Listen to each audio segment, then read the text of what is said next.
Hoje falaremos dos Philippine Scouts. Quem foram esses homens? Qual é a história deles?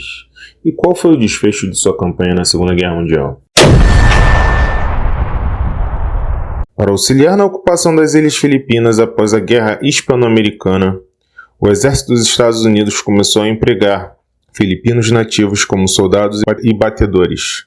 Em setembro de 1889, um grupo de tribos amiga da região, ao redor da vila de Macabebe, foi organizado em uma companhia de batedores. Durante a insurreição filipina, os Macabebes permaneceram leais às forças americanas que lutavam contra os rebeldes. Um pequeno grupo de Macabebes participou de uma das ações mais ousadas da insurreição, a captura de Emílio Aguinaldo, o líder rebelde, pelo general de brigada Frederick Funston, em março de 1901. Durante os estágios finais da insurreição, outras tribos foram recrutadas para servir no exército, incluindo Ilocano, Wican Tagalog, Bisay e Bicolas. Coletivamente, esses grupos de filipinos recrutados para lutar pelo exército dos Estados Unidos ficaram conhecidos como os batedores filipinos. As primeiras organizações de escoteiros foram criadas no ano de 1901, durante os primeiros anos da ocupação americana nas Ilhas Filipinas, com o recrutamento para o serviço das Forças Armadas dos Estados Unidos. Sua missão era ajudar a restaurar a ordem e a paz em uma área conturbada.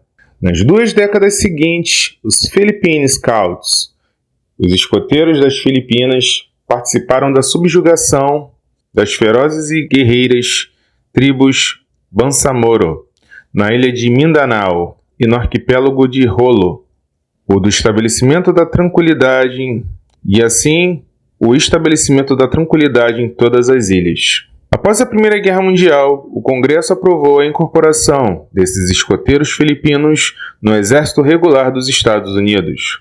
Um efetivo de 6.000 homens foi autorizado e unidades táticas foram criadas com as designações do efetivo militar regular. A divisão filipina foi ativada com 2 regimentos de infantaria, o 45º e o 57º, subordinados à 23ª Brigada de Infantaria dos Escoteiros Filipinos. A artilharia de apoio, os engenheiros, o intendente, o serviço médico e outros elementos divisionais eram compostos por soldados filipinos, comandados por oficiais americanos e alguns filipinos. Para a defesa da Baía de Manila, 2 regimentos de artilharia dos escoteiros filipinos, o 91º e o 92º, foram criados. Por fim, o 20º Regimento de Cavalaria foi formado.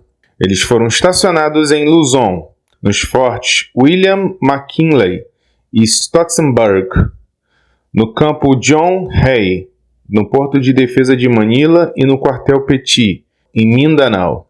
Quando a guerra começou em 1941, os Philippine Scouts estavam treinados e prontos, com aproximadamente 8.000 homens sob o comando do general de brigada Maxwell S. Lowe.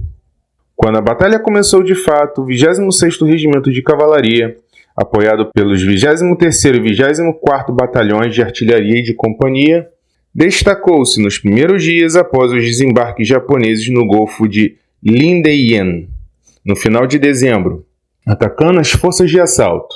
Durante a retirada marcada por forte resistência da Força do Norte de Luzon, comandada pelo Tenente-General Jonathan Wainwright, para a península de Bataan, o 26º Regimento de Cavalaria atuou como retaguarda.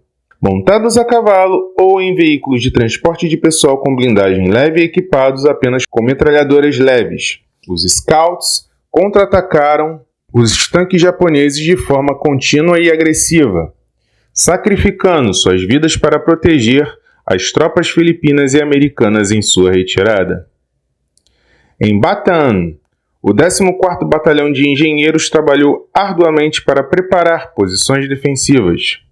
Assim que Bataan foi conquistada, o 57º Regimento de Infantaria recebeu a missão de manter a linha ao longo da principal estrada de acesso à península.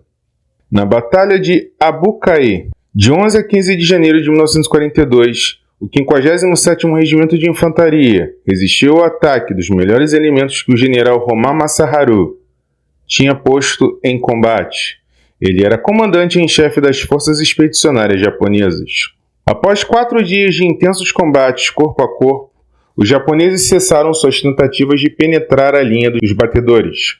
Eles deslocaram suas tropas para o oeste, em direção às montanhas cobertas pela selva. De lá, flanquearam os batedores e os forçaram a recuar. Mas os japoneses haviam obtido uma vitória de pirro. Tão pesadas foram suas baixas, que desistiram da tentativa de romper a linha filipina e americana no lado leste da península. Em vez disso, lançaram uma série de ataques anfíbios contra a retaguarda do flanco oeste das tropas debilitadas do general MacArthur. Novamente, encontraram resistência dos batedores filipinos. Não era apenas o 57º Regimento de Infantaria, mas também 2 batalhões do Regimento do 57º. No caso, o 45º Regimento de Infantaria e os 86º e 88º Batalhões de Artilharia de Campanha. Em uma série de ações sangrentas travadas na selva, no extremo sudoeste da península, 2 batalhões de infantaria inimigos com cerca de 1.200 homens foram aniquilados. Mais uma vez, os batedores provaram sua superioridade. Após 2 meses de reagrupamento e reforço de suas tropas com novas unidades da bem-sucedida campanha na Malásia, os japoneses lançaram sua ofensiva final. Infelizmente, a frente era muito extensa para um número tão pequeno de batedores. Além disso, o inimigo era numeroso demais e contava com forte apoio da artilharia e aviões que se aproximavam do local. Embora a artilharia dos batedores superasse o inimigo em poder de fogo e as unidades de infantaria infligissem mais baixas do que sofressem, a desvantagem era enorme. Mesmo assim, quando a ordem de rendição foi dada em 9 de abril de 1942, as unidades dos batedores ainda lutavam e estavam determinadas a continuar.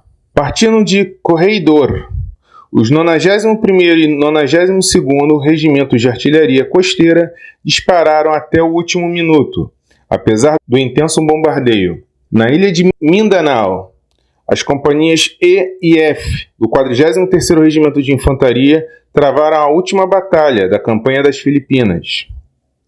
As companhias A e B do 43º Regimento de Infantaria ficaram isoladas pelos desembarques japoneses iniciais, recuando para as províncias montanhosas de Luzon, nas quais se tornaram guerrilheiros. Embora a maioria dos escoteiros tenha obedecido à ordem de rendição, eles mantiveram a esperança. Dos que sobreviveram à Marcha da Morte e à fome e sofrimentos no campo de prisioneiros de guerra de Camp O'Donnell, muitos saíram para formar ou se juntar a grupos guerrilheiros para continuar a luta após sua libertação. Eles hostilizaram o inimigo por 3 anos e forneceram informações vitais ao quartel-general do general MacArthur. Durante os sombrios anos de 1942 a 1944, eles se esforçaram para estabelecer contato com o quartel-general do general MacArthur na Austrália e para contestar o controle japonês das Filipinas. Quando o tão aguardado retorno das forças americanas às Filipinas ocorreu em outubro de 1944, elas foram recebidas nas praias pelos sobreviventes dos Philippine Scouts. Nos meses de intensos combates para subjugar as forças japonesas nas Filipinas, esses escoteiros desempenharam um papel fundamental. Após a guerra, as unidades de escoteiros foram reorganizadas para desempenhar funções de ocupação nas Filipinas. No entanto, assim que as Filipinas conquistaram a independência em 1946, os Estados Unidos dissolveram os escoteiros filipinos. As últimas unidades foram oficialmente dissolvidas em 30 de setembro de 1949. A conclusão que chegamos é que esses homens lutaram com bravura por sua nação. Não se acovardaram e mantiveram sua coragem e disciplina mesmo quando estavam nos piores momentos. No próximo episódio falaremos do 402nd Regimental Combat Team. Eles foram os nipo-americanos e lutaram pelos Estados Unidos contra os alemães e os italianos. Se você não se inscreveu, a hora é agora. Um grande abraço e até a próxima.